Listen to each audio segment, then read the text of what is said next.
আজকে রাত্রি কথা কই, সারা জীবনের কথা বাদ।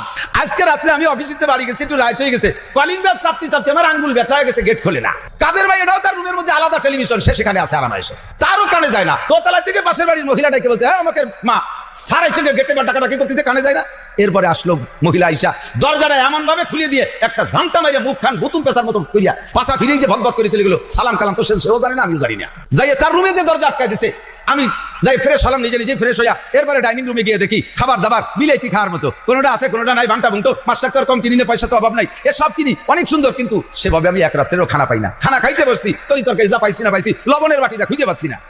তার মারে তো ডেকেও বললাম না, মেয়েটারে বললাম মা লবণ দিয়ে যা, সে আইসে এমন রাগে রাগে লবণের বাটিটা টেবিলের উপরে রাখলো, লবণ টুক টেবিলের উপরে, বাটিটা টেনিস বলের মতো লাগছে নিচে ঘুরে গেল।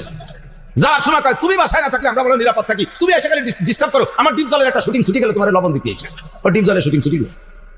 দুঃখের জ্বালায় বাসে না। তাই আব্দুল সালাম জ্বলন্ত আগুনে জ্বলতেছি দুনিয়ায়, কোটি কোটি টাকা, বড় বড় বিল্ডিং এর মধ্যে কোনো সুখ শান্তি নাই। সত্যি আব্দুল সালাম তুই দুনিয়ার জান্নাতে আসিস। ও আব্দুল সালাম, মাসে 30 রাতের ভিতরে বহু রাতে স্ত্রীর পাশে, স্ত্রীকে পাশে পাইতে ইচ্ছা হয়, তাও পাই না সব রাত।